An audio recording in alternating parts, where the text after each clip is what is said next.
boys.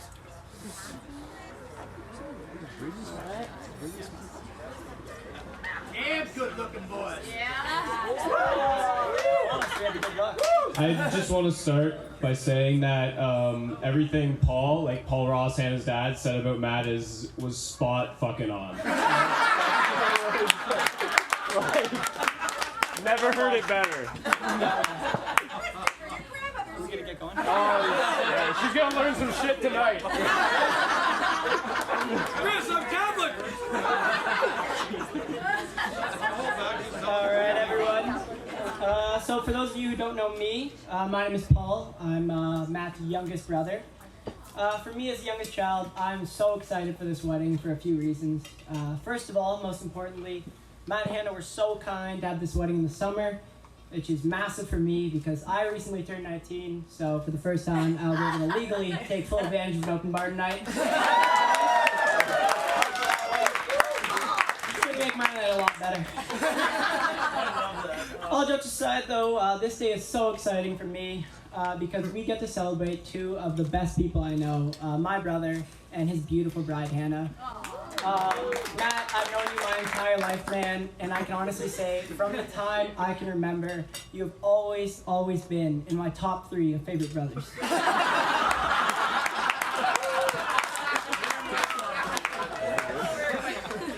Hello everybody. For you guys who doesn't know me, I am Michael. I am the 3rd Franco brother. And I just want to start off by saying, Matt, growing up you were an awesome older brother. You really were. Like, when I was not old enough to buy alcohol, you'd buy me all the alcohol I needed. When I was underage and I couldn't drive, you would drive me everywhere I wanted to. And basically all I'm saying is, you got me drunk, and thank you.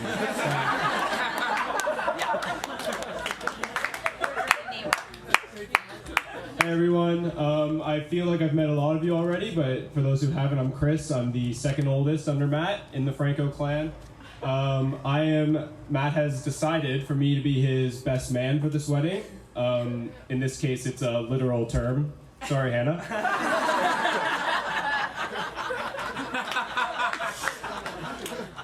But I really am happy for both Matt and Hanna. I've had the pleasure over the last 5 years of my life getting to know Hanna, and she really is such a good person who is so sweet and caring. Hanna, it's obvious you make my brother so happy, and we are so excited to welcome you into our family.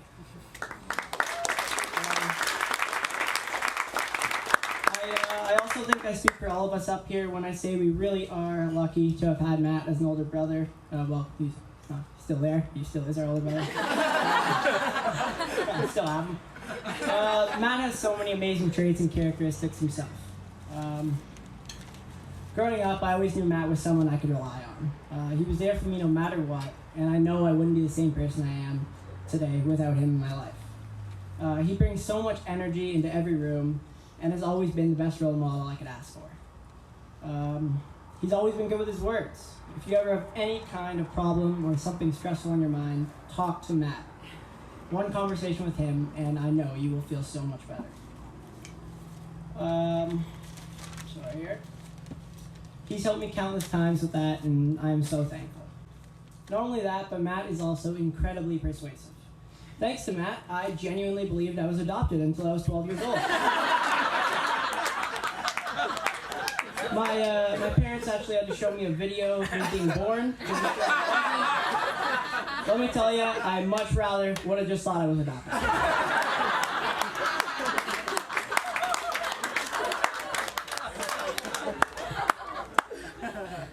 To repeat what Paul said, Hanna, we are more than happy to have you join the Franco family. You look absolutely beautiful tonight. Having known Hanna for more than 5 years now, I can honestly say she's like a sister to me. And when I wrote this, you weren't my sister, but now you are, so.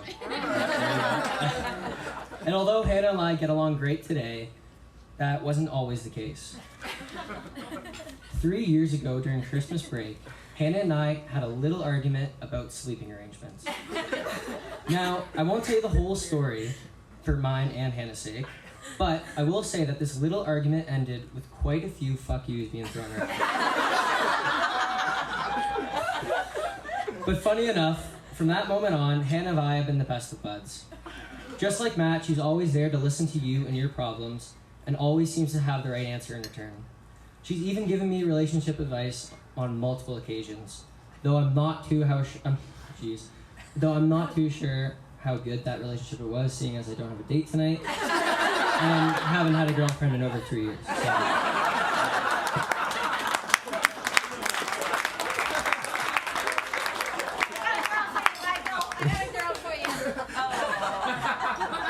So growing up with Matt as an older brother has been awesome.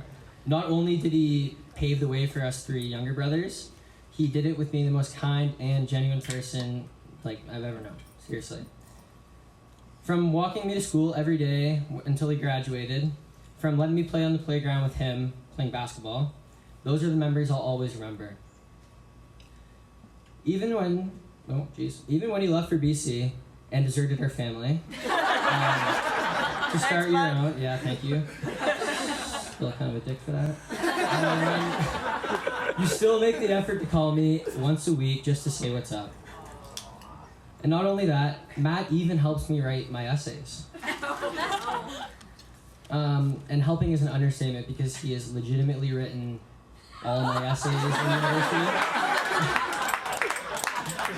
So I'm really hoping no one from McMaster's here because frankly, I'm fucked if you guys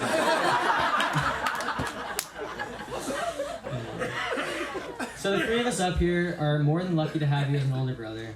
I really look up to you, and I hope that one day Hannah's relationship advice pulls through, and I can find someone just as good as you. I love you guys both, and wish you all the best.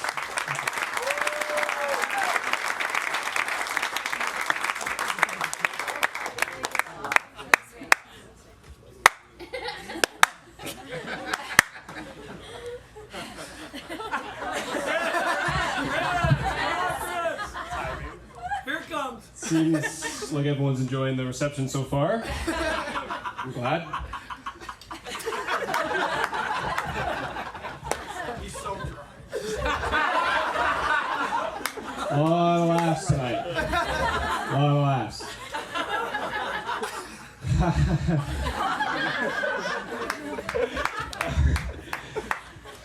And as I look out at the crowd, I see a lot of happy faces. But more importantly, I see a lot of ignorant ones. A lot of ignorance toward the atrocities that have been going on over the past 6 years. Let me explain. Now, when Matt asked me to be his best man for this wedding, which, by the way, he called me 2 weeks ago to tell me I was the best man. So that's why I'm going to trash him this whole speech. I started kind of combing through, my memories of Matt and Hanna together. I've spent a lot of time with both of them because I really want to find out what makes this seemingly impeccable relationship tick. And I didn't really know what I was getting myself into.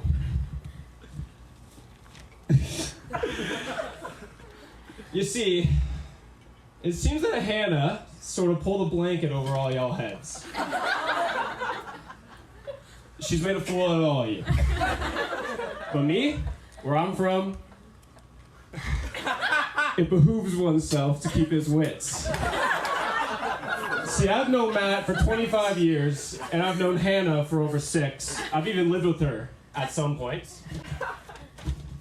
And let me tell you that when I look at this seemingly picture-perfect relationship, this impeccable marriage, well, long story short, Matt, when I see something too good to be true, it ain't. All right? And now I know you're thinking, Chris, it's bad etiquette to say, the bride is a fraud on her wedding day. Okay. Whatever. I'm not letting my brother go down without a fight. Because it's over after this. So, when I studied the relationship, I found that there's a couple of similarities between the bride and groom that I can't really just chalk up to coincidence. They're too good to be true, and I think Hanna might be a paid actor. Now, I have a list here a list of a couple of these similarities. That someone a little less vigilant than myself may just chalk up to like destiny or true love or some other bullshit like that. Okay. Wait, this was just a prop. I don't need that. Okay. Number one. Now, as some of you know, me and Matt both went to McMaster University. In fact, Matt, I don't know if you know this, but the second you said that you were going to McMaster, that's when I decided I was going to Matt. Matt was my best friend in high school, and we really did do everything together. I didn't even like football, but when Matt decided he was playing football, I decided I was playing football. And then when Matt switched to volleyball, I decided I'm going to switch to volleyball too. I would hang out with all Matt and his friends, and he would hang out with me and mine. So when he chose Mac, it was easy for me. And one of the things we were both stoked to do at McMaster, one of the biggest things we were stoked to do, was to play pickup ball all the time. Now, when Matt got to Mac and he realized there was open basketball courts every day, he called me up immediately, and we always had big plans, as I said, to run these courts once I got there. And we did. But there was a slight complication. We would meet up on campus or something, like when we had a 3-hour break before our classes, you know, we'd meet up at the student center or whatever, and then we'd say, okay, let's go watch to the gym, let's get some games in before our next class. But if you've ever been with Matt in a public place, you know that this is no easy task. Mostly because this guy is the friendliest motherfucker on the whole damn campus. Every 10 steps, we had to stop so Matt could talk to someone that he waited at line with in the cafeteria 5 months ago. You know? And so then Matt would obviously they try to introduce me to him as if I'm not ever gonna see this guy ever again. And that is one of the things that me and Matt have always differed on. Matt loves people. And okay, that sounds bad. I don't hate people. Matt loves people though, right? I just don't need to form a bond with Jose from Brandon Hall because we like the same dipping sauce. But Matt does, you know? And so whenever we go on this little 10-minute walk to the gym, it would inevitably turn into a 30-minute one just because solely based on Matt's likability. So how does this make Hanna a secret paid double agent? Well, when Hanna entered the picture, you could forget about ever getting anywhere on campus on time ever again. Getting through the student center with Matt and Hanna together was like trying to take 2 kids through a toy store. Hanna might be the only person on the McMaster campus that more people liked better than Matt. And it just shouldn't be physically possible. If Matt turned that 10-minute walk into a 30-minute one, the Hanna and Matt combo turned it into an all-day event. And once we finally got to where we were going, they would then just start going on for tens of minutes about how great it was to run into Jose again. I'm just trying to play basketball. Number 2. You both cook like you need to feed an army every single meal. Number 3. I've lived in basement apartments underneath both of you, separately even. So I have got to know Hannah pretty well. And you both walk like you wear cinder blocks for shoes. Something any normal person would find very irritating in their spouse, so how bloody convenient that you both do that. Number 4. This was another longer one. Now, again, if you know Matt, and this has been mentioned, I think, in every single speech tonight, you know that he can be a bit competitive at times. Whether that be his natural impulse to take off his shirt when another shirtless person is in a 10-kilometer radius, breaking ping pong paddles after a bad loss, or his desperate need to let everyone in the vicinity know that he can indeed do pull-ups on any beam or structure, no matter how structurally unsound it looks.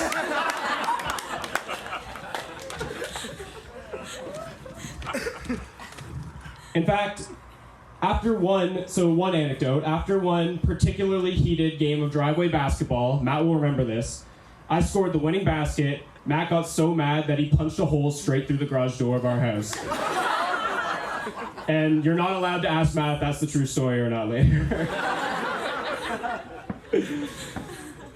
Seriously though, this competitive nature was also foundational to me and Matt's relationship growing up. Whether it was video games, weight training, school, or just driveway basketball, Matt was always there to push himself and I further, to inspire me to practice, get better, and to really put our all into anything we did. And it's things like that, things that you do together growing up that you really care about, you really strive for, that you really like put your all, you really emotionally invest in. Those are the things that shape you into the person that you become as an adult. Without Matt, I wouldn't be the person I am today. I just never really had that same natural drive that he does, and he's always there to spark it in me. And as Matt has transitioned into adulthood, that drive for sports is still there, but a large focus of that competitiveness has shifted towards conversation and debate. And by that I mean he does not like to be wrong. There's put some serious stress on Matt and Jimbo's relationship because of that.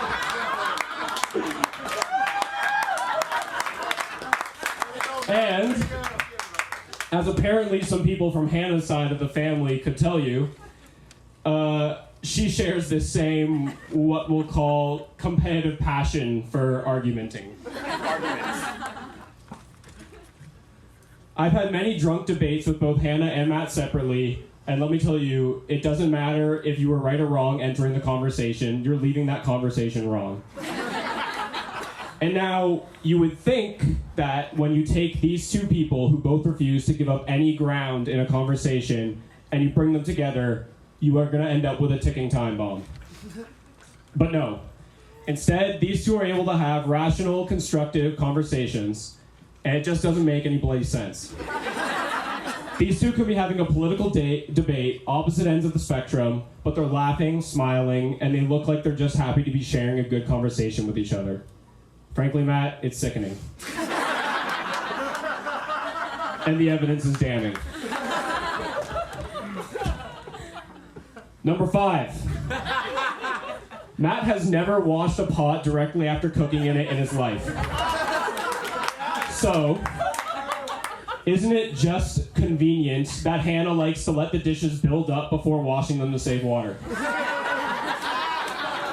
I guess it's all just wrapped up in a neat little package, isn't it, Hanna?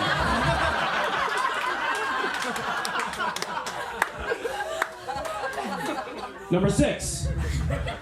As my dad mentioned earlier, I kind of feel bad because my dad really let his heart out about Matt's struggles with the surgery, and I'm about to make a farce of it.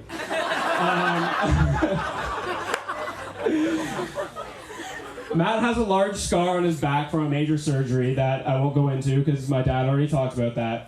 And growing up, as is natural, he was always, at times, there's times when you think you're badass, but there's also times when he was a little insecure about the big mark on his back that no one else had. And this was especially true with girls at times. So, isn't it just dandy that Matt finds a girl who would understand this perfectly? I think that coincidence is too big to ignore.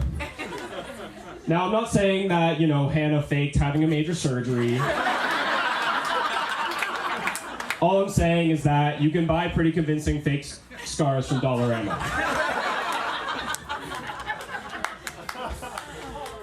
Number 7. Last one. Neither of you seem to understand that when you talk on the phone with someone 10 kilometers away, the phone does the work for you. That's what it's there for. You don't actually need them to hear you 10 kilometers away.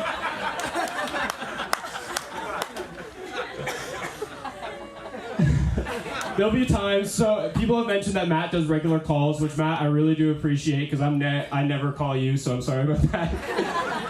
Where we're on the phone, Sarah will come down from downstairs and think there's like an emergency going on because we're yelling at each other. No, he's just like talking about like a cute puppy or something. In conclusion, with the evidence collected and presented here today, it's plain as day to see that Hanna is plotting something nefarious with my brother as the victim. And I have to hand it to you, Hanna. You really almost pulled it off, but you got greedy. Because this relationship, this team that you two make, this union, it's too perfect to ignore.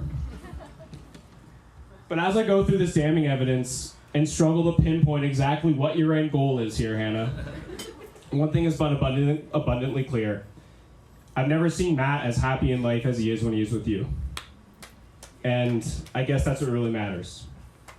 You two bring out the best in each other's positive traits, and you turn each other's imperfections into symbiotic relationship-building qualities. Matt, I truly believe you and Hanna have found happiness and that you'll keep it for the rest of your lives. And Hanna, I thank you for finding my brother. I don't know what you're up to, but your secret is safe with me. I'm happy to finally have a sister, and I love you both. I don't have a class, but...